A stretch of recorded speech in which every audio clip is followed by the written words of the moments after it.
ইনকিলাব, আজাদি, জিন্দাবাদ এই সমস্ত শব্দে ফেসবুক সয়লাব ছিল। অনেকে টাইমলাইন দেখলাম। তো প্রথম আমি আসলে কাহিনীটা বুঝতে পারিনি যে এখানে কি হচ্ছে। একটু ব্যস্ত ছিলাম গতকালকে, যার কারণে চেক করা হয়নি। তো রাতে যখন একটু ফ্রি হলাম তখন বিষয়টা জানার চেষ্টা করলাম।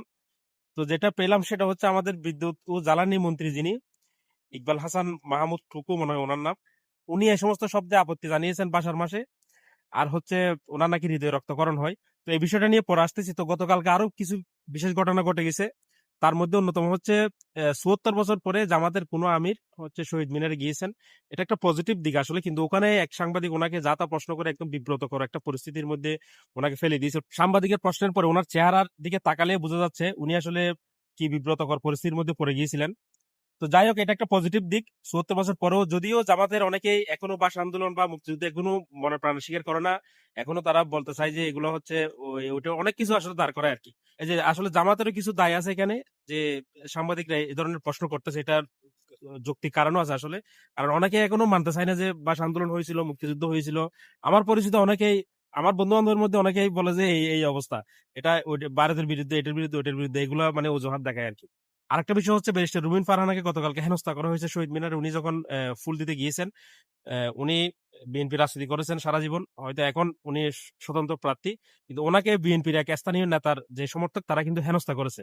তো এটা আসলে কিভাবে ডিপেন্ড করবে বিএনপি আমি জানি না। এই ধরনের পরিস্থিতি যদি হয়, যদিও রুমিন ফারহানা ওনার মনে প্রাণে হয়তো বিএনপি এখনো, কিন্তু উনি স্বতন্ত্র প্রার্থী হয়েছেন, সেটা হচ্ছে ওনার এমপি হওয়ার কারণে উনি বিএনপি থেকে আপাতত একটু লিভ নিয়েছেন বলতে পারি। কিন্তু উনি কিন্তু মনে প্রাণে বিএনপি। আর ওনার যিনি পিতা, আমি যেটা জানতে পেরেছি, ওনার পিতার হচ্ছে সরাসরি ভাষা আন্দোলনের সরাসরি নাকি ওনার অংশগ্রহণ ছিল, ওনার সরাসরি অবদান ছিল রুমিন ফারহানার পিতার।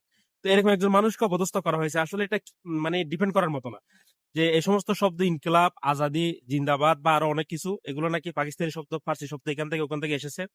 তো বাসার মাসে এই শব্দগুলো নাকি ব্যবহার করলে ওনার হৃদয় রক্তকরণ হয় জ্বালানি মন্ত্রীর। তো আমি ওনাকে বলতে চাই যে এই সমস্ত শব্দের ব্যবহারের হৃদয় রক্তকরণ না হয়ে, যে এখানে দুর্নীতি হচ্ছে, চাঁদাবাজি হচ্ছে, বা আপনার দল হোক যে দলের হোক, এগুলোর বিষয়ে যদি হৃদয় রক্তকরণ হয় তাহলে দেশটা উন্নত হবে। এই শব্দগুলো তো এমন না যে আজকে এসেছে বা গতকালকে বা 1 মাস আগে এসেছে। এই শব্দগুলো যুগ যুগ ধরে আমাদের বাংলা সংস্কৃতির সাথে মিশে গেছে এক প্রকার। তো এই শব্দের কি আসলো না আসলো, এগুলো নিয়ে দেশ আসলে এগিয়ে যাবে না।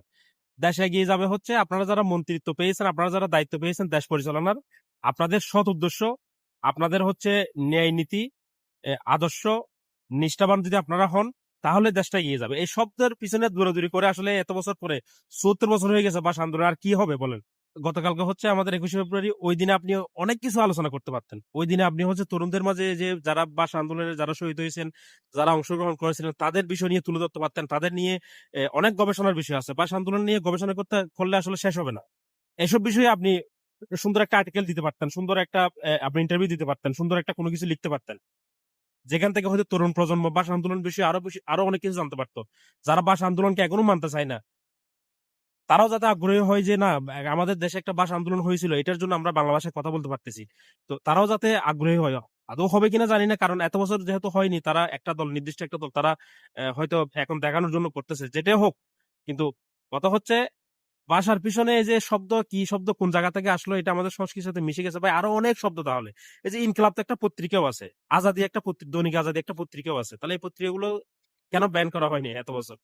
এগুলোর পিছনে আসলে ছোটাছুটি না করে, এই যে দুর্নীতিবাজ, চাঁদাবাজ, যারা যারা হচ্ছে, যে যার কারণে হচ্ছে দেশের ক্ষতি হবে, এই সমস্ত মানুষকে আপনারা প্রতিরোধ করেন। এগুলোর কারণে আপনাদের হৃদয় যদি রক্তকরণ হয়, তবে আমরা বুঝবো যে আপনারা আসলে সঠিক পথে আছেন। আর আমরাও সঠিক মানুষকে নির্বাচিত করেছি, আমাদের দেশের দায়িত্ব বুঝিয়ে দিয়েছি, দেশ পরিচালনা করার দায়িত্ব আমরা সঠিক মানুষের হাতে দিয়েছি।